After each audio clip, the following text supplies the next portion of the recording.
الله اکبر. زه یعنې دې سوچ ته زما خپل ځینې سوچ دې ته ډېر ځي چې دا مخکې خو به ژوند تېروو په قبر کې د برزخ ژوند، خو چې دا اولنۍ شپه به په دې قبر کې څنګه او چې کله تا په دې قبر کې کښېږدي او رسول صلی الله علیه وسلم وایي چې کله د ده نه د خپل خپلوان روان شي نو دی د هغوی د قدمونو اواز اوري او ستا په غوږونو د هغوی د قدمونو پیزار او اواز ولګي او دغه شان یک یوازې دې پرېږدي او داسې ځکې دې پرېږدي چې تکه توره تیاره ده، په داسې ځکې دې پرېږدي چې سیلۍ پکې نشته، داسې ځکې دې پرېږدي هېڅ پکې هم نشته، ته یې او ستا رب دی، بس ته یې او ستا رب دی، نه باچایي نه ښځې نه بچي. ته د ښځو لپاره چې لګیا دي مزدوري کوم او دا کوم او دا کوم او دین یې پرېښودی، ما ته داسې سړی په تاریخ کې وښایي چې ښځې ورسره یوه شپه په قبر کې کړي، ما ته داسې سړی په تاریخ کې وښایي چې بچو ورسره په قبر کې یوه شپه کړي، ما ته داسې سړی په تاریخ کې وښایي چې پلار او مور ورسره یوه شپه په قبر کې کړي، هېڅوک یې درسره نشي نه کولی شي او نه به یې درسره وکړي. تا به یوازې پرېږدي رب العالمین ته. څه احساس دی ستا،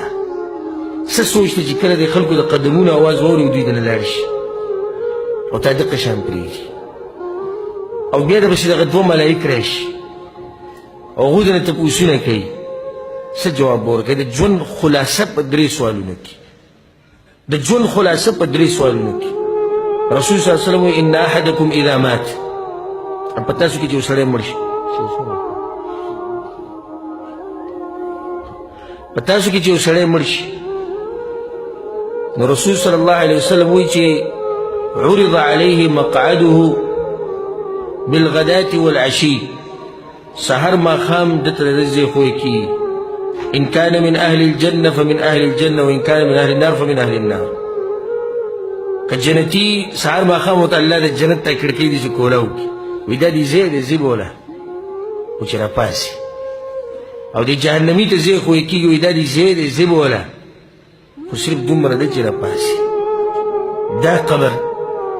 سبحان الله په دې کې چې انسان کېږي دا قبر راتنګېږي. رسول صلی الله علیه وسلم سعد بن معاذ رضی الله عنه، پیژنې سعد بن معاذ کنه؟ دا سعد بن معاذ رضی الله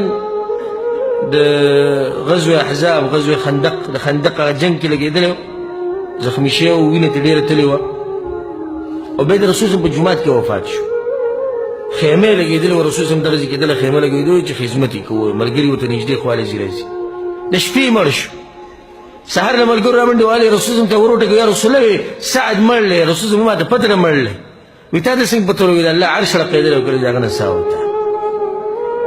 دا انسان چې د چا د مرګ سره عرش رقېدلی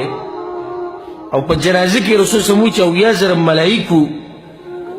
کله چې دی د بقي په دې مقبره کې ښخ کړی شو، دا اوس چې په مدینه کې ده. رسول الله صلی الله علیه وسلم الله اکبر.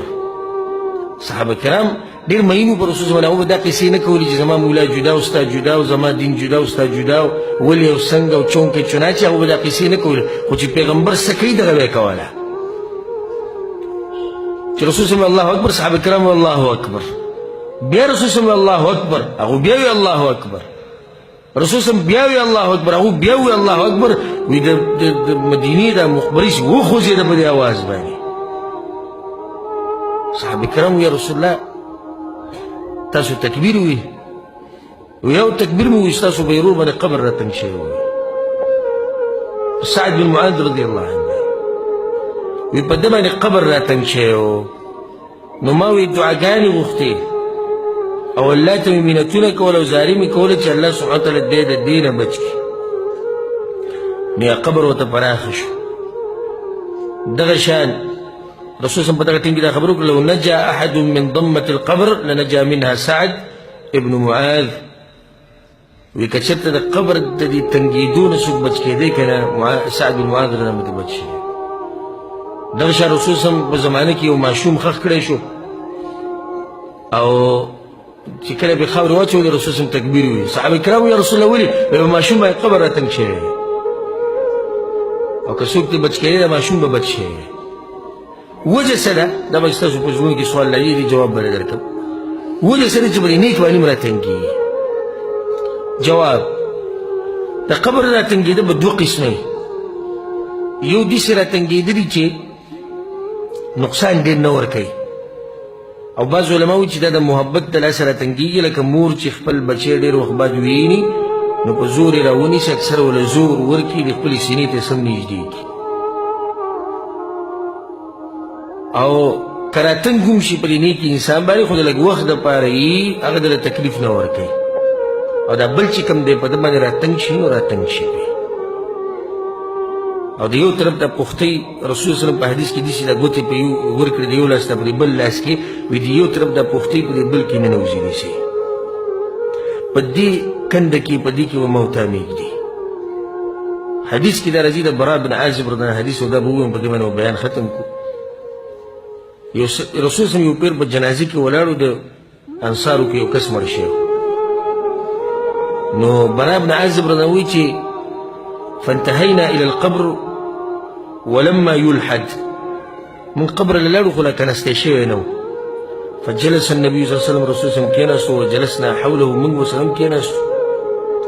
او د سرونه هم داسې ټیټ نیولي و کته م نیولي و هغو ډېر محترم و وایي داسې لکه زموږ په دې سرونو باندې چې مرغان ناسي وفي يده عود ينكت في الأرض او د رسول صلی الله علیه وسلم سره داسې یو لرګی و په دې ځمکه یې داسې ووروو په دې خاورو کې وی بیا یې وویې چې سر یې راوچت کړو موږ خبره کوله چې رسول صلی الله علیه وسلم دې ملګرو ته خبره شروع کړه په دغه موقع باندې وإن العبد المؤمن إذا كان في انقطاع من الدنيا وإقبال من الآخرة مؤمن سره چې کله مړ کېږي د دنیا نه ځي او آخرت په سفر باندې وځي نزل إليه ملائكة من السماء بيض الوجوه د اسمان نه ملائک راکوشي تک سپین مخونه یي كأن وجوههم الشمس او مخونه د هغوی داسې یي لکه نور معهم کفن من اکفان الجنه او د ځان سره د جنت په کفنونو کې کفن هم راوړي وحنوط من حنوط الجنه او د جنت په خوشبویانو کې ځان سره خوشبو هم راوړي د هغه په خوا کې کښېني بیا ملک الموت راشي کوم چې مشر دی او د ساه اخلي حتی یجلس عند رأسه نو د دې سړي د سر په خوا کې کښېني د چا چې زنکدني نو ورته وایي چې ایتها النفس الطیبه اخرجي الى مغفرة من الله ورضوان ای پاک سا روزه هغه طرف ته روزي چې هلته د الله مغفرت دی او د الله رضا ده یو حدیث کې داسې راځي چې روزه الى روح وریحان روزه د خوشحالۍ ژوند ته د سکون او د اطمینان ژوند ته مطمئن ژوند ته او د دې رب طرف ته روزه او دې رب طرف ته لاړه شه چې هغه تا نه راضي دی او دا غټ خوشحالي ده او غټ نعمت دی چې الله سبحانه وتعالی راضي شي زموږ الله سبحانه وتعالی زموږ نه راضي شي بیا د ده نه چې کله دا ساه وباسي نو د ده په لاس کې د نور ملایکې پرېني او ځان سره ویسي بره اسمانونو ته به بره وخېږي اوږد حدیث ته ځکه اوس د حدیث به تفصیل کې لاړم نه دا خبره به رانه ښه اوږده شي خو په دې ځای باندې دا خبره ختمومه او هغه ما ته پته ولګېږي چې کله زما د بیان د ماښام ماسخوتن مانځه په منځ کې دی نو چې دا د دې دا ټایم د دې قسم موضوع دپاره هغه نه کافي کېږي خو انشاءالله که چېرته الله بیا ژوند راکړو نو د دې ځای نه به خبره پوره کوو چې دا ساه چې کله دغه واخلي دا ملایک او اسمانونو ته خېږي بیا د هغې نه به څه معامله کېږي په اخر کې زما تاسو ټولو ته دا نصیحت دی چې د نن نه یو نوی عزم نوی اراده وکړئ یو نوی ژوند شروع کړئ الله سبحانه وتعالی ته رجوع وکړئ او که څوک دا وایي چې زما ګناهونه ډېر دي زما ګناهونو سره به څه کېږي الله په قرآن کې دا خبره کړې ده قل ووایه پیغمبر دې خلکو ته يا عبادي الذين أسرفوا على أنفسهم لا تقنطوا من رحمة الله وای هغه انسانانو ته چې ځان سره ظلمونه کړي زیاتي کړي ګناهونه کړي د الله د رحمت ته مه قطع کوئ إن الله يغفر الذنوب جميعا یقینا الله به درته ټول ګناهونه وبخښي نن یو نوی ژوند شروع کړي خپل عقیدې مسله برابر کړي د رسول صلی الله علیه وسلم تابعداري شروع کړي دا قصې پرېږدئ چې دې سوی پلانې سوی علانې سوی خو په کوم ځای کې چې ته د رسول صلی الله علیه وسلم خبره راورسي صحیح حدیثونو د رسول صلی الله علیه وسلم خبره ثابته شي هغې به د دغه وخت نه عمل شروع کړه، ځکه په دې قبر کې چې به دنه تپوس کېږي نو د دې پیغمبر صلی الله علیه وسلم مبارکي به کېږي. کوم وروڼه چې د مانځه پابندي نه کوي د لمونځونو پابندي شروع کړي، کوم وروڼه چې دروغ وایي، دوکې ورکوي، حسد پکې، کینه یې په زړه کې مسلمانانو ته د خپل زړونه پاک کوي، کوم وروڼه چې د خپلو خپلوانو نه د هغوی نه لرې دي، د هغوی سره تعلقات نه ساتي، د هغوی سره دعا سلام نه کوي، د هغوی سره مرستې نه کوي، د نن نه واپس شي، د دې خپل کار نه توبه وباسي، غټه ګناه ده. کم ملګري چې مور پلار ته خپه وي د مور پلار راضي کوي، څوک چې ظلم زیاتی کوي د نن نه ظلم زیاتی پرېږدي، او څوک چې دې قسمه مجالسو کې شرکت نه کوي د نن نه شروع وکړي. دا مکتب دی، الله سبحانه وتعالی دا مکتب آباد لري همیشه لپاره. په دې کې دا درسونه کېږي، بیانونه کېږي، راځئ وله راځئ که نه به راځئ؟ هغې له راځئ دین یې زده کوي په پښتو ژبه کې، په اسانه ژبه کې، په اسانه طریقې سره. سوچه دین قال الله وقال الرسول، الله سوی د الله پیغمبر سوی، ډېرې قصې پکې نشته. الله سوی د الله پیغمبر سوی سوچه دین دی. دلته اوس دلته میلاویږي په هغه ملک کې چې هلته حرمین دي، هلته مکه و مدینه ده. څومره د الله د نعمتونو ته وګوره، مال لعلم راکوي، دین رالم راکوي، نور ته اوس د الله نه څه غواړي؟ الله سبحانه وتعالی د دې ملک حفاظت وکړي. الله سبحانه وتعالی